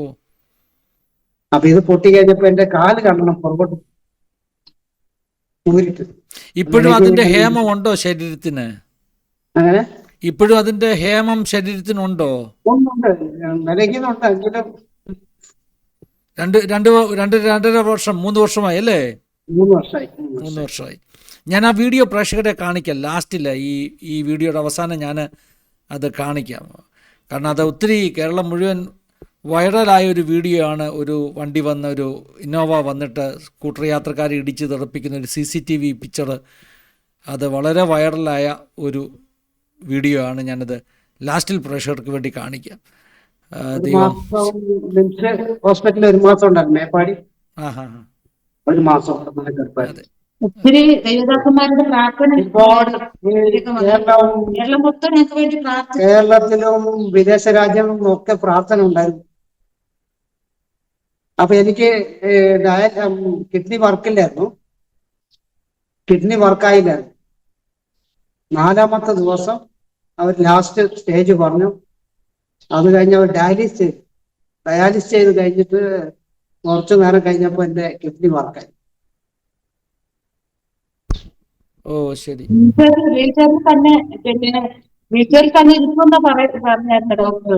ആ പക്ഷെ ദൈവത്തിന്റെ വലിയൊരു പ്രവൃത്തി എണിച്ച് നടക്കാനൊക്കെ സഹായിച്ചു. ശരി. ദൈവം സഹായിക്കട്ടെ, ഇനിയും നിങ്ങളെ ഉപയോഗിക്കട്ടെ. സാധാരണ ആളുകൾ എന്നോട് ഇങ്ങനെ ചോദിക്കുമായിരുന്നു, പാസ്റ്ററെ, നമ്മളിപ്പോൾ ഓരോ സാക്ഷ്യങ്ങൾ കൊണ്ടുവരുമ്പം പല വിഭാഗത്തിൽ നിന്നുള്ളവർ, പല ബാക്ക്ഗ്രൗണ്ടിൽ നിന്നുള്ളവർ സാക്ഷ്യം പറയാൻ വന്നിട്ടുണ്ട്. അപ്പോൾ എന്നോട് ആളുകൾ ചോദിക്കുമായിരുന്നു, നമുക്ക് ഈ ട്രൈബൽ ഏരിയയിൽ നിന്നുള്ളവർ, അങ്ങനെയുള്ളവരുടെ സാക്ഷ്യങ്ങൾ പാസ്റ്റർ എന്താ കൊണ്ടുവരാത്തത്? ഞാൻ പറഞ്ഞു, എനിക്കൊന്ന് കിട്ടാൻ വേണ്ടി നോക്കിയിരിക്കുക. എനിക്ക് വലിയ ആഗ്രഹമുണ്ട് വയനാട്ടിൽ നിന്നും ഈ പറഞ്ഞ അട്ടപ്പാടിയിൽ നിന്നുമൊക്കെ കർത്താവിനെ സ്നേഹിച്ചിറങ്ങിയവരുടെ സാക്ഷ്യങ്ങൾ കൊണ്ടുവരണം. എന്തായാലും കർത്താവിൻ്റെ കൃപയാൽ ഈ കഴിഞ്ഞ ദിവസങ്ങളിൽ അടുപ്പിച്ച് അങ്ങനെയുള്ള സാക്ഷ്യങ്ങൾ വരുന്നതിനെ ഓർത്ത് ദൈവത്തിന് സ്തോത്രം ചെയ്യുന്നു. ഇത് ആസാദിയുടെ ഒരു സീസണാണ്. അതെ പാസ്റ്ററെ, ഒരുപാട് ആൾക്കാരുണ്ട്. ഒരുപാട് ആൾക്കാരുണ്ട്. ദൈവത്തിന് ഞാൻ അന്വേഷിച്ചുകൊണ്ടിരിക്കുകയായിരുന്നു കേട്ടോ, ഞാൻ ഞങ്ങൾ അന്വേഷിച്ചുകൊണ്ടിരിക്കുകയായിരുന്നു ഞങ്ങൾ പ്രാർത്ഥിക്കുമായിരുന്നു ഞങ്ങൾക്ക് ഇങ്ങനെ ഒരു അവസരം കിട്ടണമെന്ന്. ഇടയ്ക്കെന്നാൽ ഒരാൾ എന്നെ എനിക്കൊന്ന് കോണ്ടാക്റ്റ് ആയി. അപ്പോൾ എനിക്കൊരു ശീലമുണ്ട് പാസ്റ്ററെ, ഞാൻ ഒരാളെ വിളിക്കുന്നതിന് മുമ്പേ അന്വേഷിക്കുകയൊക്കെ ചെയ്യുമ്പോൾ ഏത് ചർച്ചുമായിട്ട് ബന്ധപ്പെട്ട് നിൽക്കുന്നത്, ചർച്ച് എന്തുവാ, ഇങ്ങനെയൊക്കെ ചോദിച്ചു പറഞ്ഞു വരുമ്പോൾ ചിലപ്പോൾ ഒരു പക്ഷേ നമുക്ക് എല്ലാവരെയും കൊണ്ടുവരാനൊക്കത്തില്ല. അതുകൊണ്ട് പിന്നെ ആ സാക്ഷ്യം നമ്മളങ്ങ് മാറ്റി വെക്കുകയായിരുന്നു. അപ്പോഴാണ് അശോകൻ പാസ്റ്ററുമായിട്ടുള്ള പരിചയമൊക്കെ ആകുന്നത്. അങ്ങനെയാണ് നിങ്ങളെയൊക്കെ കൊണ്ടുവരാനുള്ള ഒരു മുഖാന്തരം ഒരുങ്ങുന്നത്. ദൈവം സഹായിക്കട്ടെ. ഏറ്റവും വലിയ സന്തോഷം, നിങ്ങളുടെ 2 മക്കളും കർത്താവിൻ്റെ വേലയിൽ നിൽക്കുന്നു. ബൈബിൾ ട്രാൻസ്ലേഷൻ ഒക്കെ ഇൻവോൾവ് അല്ലേ? നമ്മൾ ഡോക്ടർ മുരളി സാറാണ് ഞങ്ങളുടെ സംഘടന. ദൈവത്തിന്റെ സ്തോത്രം. ഡോക്ടർ മുരളി, അതെ, അറിയാം. അട്ടപ്പാടിയിലാണല്ലോ അവരുടെ മിഷനൊക്കെ. ദൈവം ഒത്തിരി സഹായിക്കട്ടെ. എന്തെങ്കിലും അനുഭവം വിട്ടുപോയതുണ്ടെങ്കിൽ പറയാം, ഇല്ലെങ്കിൽ നമ്മുടെ പ്രേക്ഷകർക്ക് വേണ്ടി പ്രാർത്ഥിക്കാം. പാസ്റ്റർക്ക് തന്നെ നമ്മുടെ പ്രേക്ഷകർക്ക് വേണ്ടി പ്രാർത്ഥിക്കാം. എന്തെങ്കിലും ഇനിയും വിട്ടുപോയതുണ്ടെങ്കിൽ. വിവാഹം കൊറോണ സമയത്തായിരുന്നു. കൊറോണ സമയത്ത് ആയിരുന്നു കുഞ്ഞുങ്ങളുടെ വിവാഹം. 2 പേര് വിവാഹം ഒരുമിച്ചായിരുന്നു. സാമ്പത്തികമൊക്കെ വളരെ ബുദ്ധിമുട്ടായിരുന്നു. ദൈവം വളരെ അത്ഭുതകരമായി ആ വിവാഹമൊക്കെ നടത്തി. എനിക്കും ഒരു ജോലിയൊക്കെ ഉണ്ടായിരുന്നു, താൽക്കാലിക ജോലിയായിരുന്നു, എങ്കിലും എറണാകുളത്തായിരുന്നു. അവിടുന്നാണ് എനിക്ക് ഈ വയറുവേദന ഉണ്ടാവുന്നത്. അങ്ങനെയാണ് ഹോസ്പിറ്റലിൽ അഡ്മിറ്റ് ആവുന്നത്. എല്ലാം ദൈവത്തിന്റെ ഒരു മുഖാന്തരമായിരുന്നു. ദൈവം നമ്മളെ, ഞാൻ മനസ്സിലാക്കിയൊരു കാര്യം, ഈ ട്രൈബൽ ഏരിയകളിലൊക്കെയുള്ള ഒരു പ്രശ്നം, ചെറുപ്പക്കാരൊക്കെ മദ്യവും മയക്കുമരുന്നുമായിട്ടൊക്കെ ജീവിതം നശിച്ചു പോവുക. അവരെ ഒന്നും ഗൈഡ് ചെയ്യാൻ ആരുമില്ല. ഞാൻ സത്യം പറഞ്ഞാൽ ലോകത്തിലെ എല്ലാ മനുഷ്യരും ഭൂമിയിൽ മനുഷ്യരായിട്ടാണ് ജനിക്കുന്നത്. അവിടെ ജാതിയോ മതമോ ഒന്നുമില്ല. പിന്നെ ബാക്കിയെല്ലാം മനുഷ്യൻ ഉണ്ടാക്കുന്നതാണ്. പക്ഷേ ഇങ്ങനെ ഈ ഷെഡ്യൂൾ കാസ്റ്റ് ആണെങ്കിലും ഷെഡ്യൂൾ ട്രൈബ് ആണെങ്കിലും ട്രൈബൽ ആളുകളാണെങ്കിലും ആദിവാസികളാണെങ്കിലും ഇവരുടെയൊക്കെ പ്രശ്നം ഒന്ന്, ഇവർക്ക് പ്രോപ്പറായിട്ടുള്ള വിദ്യാഭ്യാസം കിട്ടാനുള്ള സൗകര്യക്കുറവ്. വിദ്യാഭ്യാസം കിട്ടിക്കഴിഞ്ഞാൽ ആളുടെ അകത്തൊരു വെളിച്ചം വരും. പിന്നെ പുറത്തുള്ള ലോകത്തിൽ എന്താ നടക്കുന്നതെന്ന് അറിയും, പുറത്തേക്ക് വരണമെന്ന് ആഗ്രഹം തോന്നും. ഒന്ന് വിദ്യാഭ്യാസം, രണ്ട് ഈ പറഞ്ഞതുപോലുള്ള അടിമത്തങ്ങൾ, ഈ മദ്യം മയക്കുമരുന്ന് ഇത് വിട്ട് കഴിഞ്ഞാൽ തന്നെ സുബോധം വരത്തില്ലേ? നല്ല സുബോധം വരും. അപ്പൊ അതിൻ്റെ കൂടെ വരേണ്ടതാണ് ഈ സുവിശേഷത്തിന്റെ വെളിച്ചം. ഇത് മൂന്നും കൂടെ ഉള്ളിൽ ചെന്ന് കഴിഞ്ഞാൽ അത്ഭുതകരമായ മാറ്റമുണ്ടാകും. ദൈവത്തിന്റെ സ്തോത്രം. ഇപ്പം നമ്മുടെ മുമ്പിൽ ഇരുന്ന ബിന്ദു സിസ്റ്റർ ഇത്രയും കാര്യമായിട്ട് സംസാരിച്ചില്ലേ, ഇത്രയും സാക്ഷ്യങ്ങളും അനുഭവങ്ങളും പറഞ്ഞില്ലേ? കാരണം എന്താ? യേശുവിനെ അറിഞ്ഞതുകൊണ്ടാ. അതെ അതെ, നമ്മുടെ കോളേജിൽ സർക്കാരുകൾ ഒത്തിരി ആനുകൂല്യം കൊടുക്കുന്നുണ്ട്. പക്ഷെ അതൊന്നും അവർക്ക് പ്രയോജനപ്പെടുന്നില്ല. കാരണം മദ്യം മയക്കുമരുന്നും കുടിച്ച് ഒരു നല്ല വീടില്ല, നല്ല വസ്ത്രമില്ല, കണ്ടു കഴിഞ്ഞാൽ നമുക്ക് വളരെ ദയനീയമായിട്ട് കാണും. പക്ഷെ യേശുവിനെ അറിഞ്ഞൊരു ഭവനത്തിലേക്ക് കടന്നു ചെന്ന് കഴിഞ്ഞാൽ വളരെ സന്തോഷമാണ്. അവർക്ക് പിന്നെ ഒത്തിരി മാറ്റം, കിടക്കാനുള്ള കട്ടിൽ അല്ലെങ്കിൽ പായ്, അല്ലെങ്കിൽ ഒരു കിടക്കാൻ ഒരു പായ് പോലും ഇല്ലായിരുന്നു. അങ്ങനെ ഒരു അവസ്ഥയായിരുന്നു. ഞങ്ങളുടെ ജീവിതം അങ്ങനെയായിരുന്നു, കിടക്കാൻ ഒരു പായ് പോലും ഇല്ലായിരുന്നു. അങ്ങനത്തെ ഒരു അവസ്ഥയിലായിരുന്നു. ഇപ്പൊ ഞങ്ങൾക്ക് ദൈവം യേശുവിനെ അറിഞ്ഞു കഴിഞ്ഞപ്പോൾ ഞങ്ങളുടെ ജീവിതത്തിൽ ഒത്തിരി, ഞങ്ങളുടെ കോളനി, ഞങ്ങളുടെ ദേശക്കാർ പറ ഒരു മതം മാറി, ഒരു മതം മാറി അവർ ക്രിസ്ത്യ മതത്തിലേക്ക് ചേർന്നു എന്നൊക്കെ വളരെ ഞങ്ങൾ ഭീഷണിപ്പെടുത്തിയിട്ടുണ്ട്. ഞങ്ങളുടെ ദേശക്കാരൊക്കെ ഭീഷണിപ്പെടുത്തിയിട്ടുണ്ട്. പക്ഷെ ഞങ്ങൾ ഒറ്റ വാക്ക് പറയാം, ഞങ്ങൾ മതം മാറ്റി, ഞങ്ങളുടെ മനസ്സ് മാറി, ഞങ്ങളിൽ നിന്നൊരു മാറ്റം, ഞങ്ങളുടെ കുഞ്ഞുങ്ങൾക്ക് ഒരു മാറ്റം, നല്ല വിദ്യാഭ്യാസം കൊടുക്കാൻ ഞങ്ങളെ കൊണ്ട് സാധിച്ചു. അതുപോലെ നല്ലൊരു എന്താ പറയാ, മദ്യപിക്കാത്ത ഒരു കുഞ്ഞുങ്ങളെ, ചെറുപ്പക്കാരെ ഞങ്ങളുടെ പെൺകുഞ്ഞുങ്ങൾക്ക് ദൈവം നൽകി. അതാണ് ഏറ്റവും വലിയൊരു ഞങ്ങൾക്ക് സമാധാനം. കാരണം പറയുകയാണെങ്കിൽ ഇപ്പൊ ഒത്തിരി കണ്ടു കഴിഞ്ഞാലും മദ്യപിച്ച് പിന്നെ എന്താ പറയാ, പിന്നെ കൊലപാതകങ്ങളൊക്കെ നടക്കുന്നത് ഒരു സാഹചര്യമാണല്ലോ. അപ്പൊ എനിക്ക് 3 പെൺകുഞ്ഞുങ്ങളാണ്. അപ്പൊ ഞാൻ പ്രാർത്ഥിക്കാറുണ്ട്, ദൈവമേ എനിക്ക് വന്നൊരവസ്ഥ എന്റെ കുഞ്ഞുങ്ങൾക്ക് വരരുതെന്ന് ഞാൻ പ്രാർത്ഥിച്ചിട്ടുണ്ട്. കാരണം ഒരു മദ്യപാനിയുടെ കൂടെ ജീവിച്ച എനിക്കറിയാം ഒരു മദ്യപാനിയുടെ അവസ്ഥ എന്താ. ഞങ്ങളുടെ കുഞ്ഞുങ്ങൾക്ക് അത് വരരുത് ഞാൻ പ്രാർത്ഥിച്ചു. ഞാൻ യേശുവിനെ അറിഞ്ഞു കഴിഞ്ഞപ്പോൾ നല്ല മദ്യപിക്കാത്ത ഞാൻ 2 കുഞ്ഞുങ്ങളെ ഞങ്ങൾക്ക് തരുവാനിടയായി. 2 പിന്നെ ചെറുക്ക കുഞ്ഞുങ്ങളെ ഞങ്ങൾക്ക് തരുവാനിടയായി. അവരോടുള്ള ജീവിതം തന്നെ ഞങ്ങളുടെ കുഞ്ഞുങ്ങൾക്ക് വളരെ അനുഗ്രഹമാണ്. കാരണം ഒരു ഗവൺമെന്റ് ജോലി ചെയ്യുന്നതിനെക്കാളും പിന്നെ ഒരു സമാധാനം ഉണ്ട് അവർക്ക്. കാരണം യേശുവിലായിരിക്കുമ്പോൾ എപ്പോഴും സമാധാനം ഉണ്ട്. ദൈവം സഹായിക്കട്ടെ, നിങ്ങളെ എല്ലാം ദൈവം ഉപയോഗിക്കട്ടെ, അനുഗ്രഹിക്കട്ടെ എന്ന് പ്രാർത്ഥിക്കുന്നു. നമ്മുടെ വ്യൂവേഴ്സിന് വേണ്ടി പാസ്റ്റർ തന്നെ ഒന്ന് പ്രാർത്ഥിച്ചാട്ടെ, ചുരുക്കമായിട്ടൊന്ന്. നമുക്ക് പ്രാർത്ഥിക്കാം. പരിശുദ്ധ ദൈവമേ, സ്വർഗീയ പിതാവേ, കർത്താവേ, മനോഹരമായ നല്ല സമയത്തിനായി ഞങ്ങൾ ദൈവത്തോട് സ്തോത്രം ചെയ്യുകയാണ്. കൃത്യമായ കർത്താവേ, ഈ പ്രിയ പാസ്റ്ററിന്റെ ചാനലിന്റെ കർത്താവ് ഞങ്ങൾക്ക് സാക്ഷ്യത്തിനായി ദൈവം ഇന്ന് പകൽക്കാലം ദൈവത്തെ മഹത്വപ്പെടുത്തുവാനായി ദൈവം ഒരുക്കിയ നല്ല അവസരത്തിനായി ഞങ്ങൾ ദൈവത്തെ സ്തുതിക്കുന്നു, സ്തോത്രം ചെയ്യുന്നു. ഇപ്പോൾ തന്നെ കർത്താവ് പ്രിയ ദൈവദാസൻ കർത്താവിനെ ഇങ്ങനെ ഒരുക്കി തന്നു. ദൈവദാസന്റെ കർത്താവെ, ആ പ്രവർത്തനം ഏറ്റവും അനുഗ്രഹപ്പെട്ട നിലയിൽ മുന്നോട്ട് പോകുവാനായി അനേക സാക്ഷ്യങ്ങൾ കർത്താവെ മറ്റുള്ളവർക്കിലേക്ക് എത്തിക്കുവാനായി ഈ ദാസനെ ഉപയോഗിക്കുന്ന ദൈവകൃപയ്ക്കായി ഞങ്ങൾ നന്ദിയോടെ സ്തോത്രം ചെയ്യുന്ന കുടുംബമായി അനുഗ്രഹിക്കുകയും സഹായിക്കുകയും ആ പ്രവർത്തനം ഏറ്റവും അനുഗ്രഹപ്പെട്ട നിലയിൽ മുന്നോട്ട് പോകുവാനായി നാളുകളിലും തുറന്നുകൊണ്ടിരിക്കുവാനായി ഞങ്ങൾ ദൈവത്തോട് പ്രാർത്ഥിക്കുകയാണ്. ദൈവമായ കർത്താവെ, ഞങ്ങളുടെ കുടുംബമായി ഇതുവരെയും നല്ല സാക്ഷ്യങ്ങൾ പ്രസ്താവിക്കുവാനായി സ്വർഗത്തിലെ ദൈവം അതേ കർത്താവിന്റെ യോഗ്യതയില്ലാത്ത സ്ഥാനത്ത് നിന്ന് തെരഞ്ഞെടുത്ത് അങ്ങനെ മക്കളായി പ്രിയമക്കളാക്കി തീർത്തു എന്ന് ദൈവത്തിന്റെ കർത്താവ് സന്നിധിയിൽ ഞങ്ങൾ കർത്താവെ ദൈവം നൽകിയ അനുഭവങ്ങളെയും കർത്താവെ അത്ഭുതങ്ങളും അടയാളങ്ങളും കർത്താവെ അങ്ങ് ദൈവം തന്ന എല്ലാ നന്മകളും ഇന്ന് കർത്താവെ കർത്താവ് ചാനലിലൂടെ സാക്ഷി പറയുവാനായി ദൈവം ഞങ്ങൾക്ക് ഒരുക്കിയ വലിയ കൃപക്കായി നന്ദി പറയുകയാണ്. കർത്താവ് ഇത്രത്തോളം ഞങ്ങളെ സഹായിച്ചു, സ്നേഹിച്ചു, കരുതി അങ്ങ് ചെയ്ത എല്ലാ നന്മകൾക്കും ഉപകാരങ്ങൾക്കുമായി ഞങ്ങൾ നന്ദിയോടെ സ്തോത്രം ചെയ്യുന്നു. കർത്താവിൽ ആശ്രയിച്ച് അനേകരെ നേടിയെടുപ്പാൻ, അനേകരെ കർത്താവ് സുവിശേഷം അറിയിക്കുവാനായി ഞങ്ങളെ പിന്നെയും ബലപ്പെടുത്തേണ്ടതിനായി ദൈവത്തോട് ഞങ്ങൾ പ്രാർത്ഥിക്കുന്നു. എല്ലാ നന്മകളും അനുഗ്രഹങ്ങളും കർത്താവ് പ്രത്യാശയും ദൈവസന്നിധിയിൽ നിത്യജീവന്റെ അവകാശികളായി തീർന്നുകൊണ്ട് പിന്നെ ഈ ജീവിതത്തെ മഹത്വപ്പെടുത്തുവാൻ ദൈവം സഹായിക്കും. യേശു കർത്താവിന്റെ നാമത്തിൽ തന്നെ.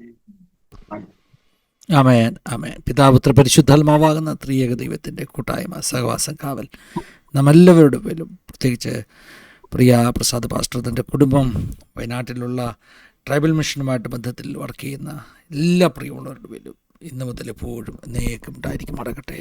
ആമേൻ ആമേൻ. താങ്ക് യു പാസ്റ്ററെ, ഒത്തിരി നന്ദി പറയുകയാണ് ഇത്രയും സമയം ഞങ്ങളോടൊപ്പം അനുഭവങ്ങൾ പങ്കുവെച്ചതിൽ. മുത്തങ്ങ സമരം എൻ്റെ മനസ്സിൽ ആ ചിത്രങ്ങളൊക്കെ ഉണ്ട്. അന്ന് പോലീസ് ലാത്തിചാർജ് നടത്തുന്നു, അന്നത്തെ ആ ഒരു ഇതിന് എന്താ പറഞ്ഞ, നിങ്ങൾ വെച്ച ഷെഡിനൊക്കെ തീ കൊടുക്കുകയൊക്കെ ചെയ്തല്ലേ? തീ കൊടുത്തു. ഒത്തിരി പത്രക്കാർക്കൊക്കെ ഒത്തിരി വലിയൊരു വാർത്തയുടെ സമയമായിരുന്നു. പക്ഷേ അതിനൊന്നും തരാൻ പറ്റാത്ത ഒരു സമാധാനം, ലോകത്തിലെ സമരത്തിന് തരാൻ പറ്റാത്ത സമാധാനം യേശുവിൻ്റെ സമാധാനത്തിൻ്റെ സുവിശേഷത്തിന് തരാൻ പറ്റി. ദൈവത്തിന് സ്തോത്രം ചെയ്യുന്നത് ധാരാളം അനുഗ്രഹിക്കട്ടെ. നന്ദി പറയുന്നു. പ്രേക്ഷകരോട് നന്ദി പറയുക. ഞാൻ മറ്റേ ആ വീഡിയോ നിങ്ങളെ കാണിക്കാം. ഒരു നിമിഷത്തിനകം ആ വീഡിയോ നിങ്ങളെ കാണിക്കാം. ദൈവം സഹായിക്കട്ടെ, അനുഗ്രഹിക്കട്ടെ. God bless you all. Have A wonderful time. God bless you.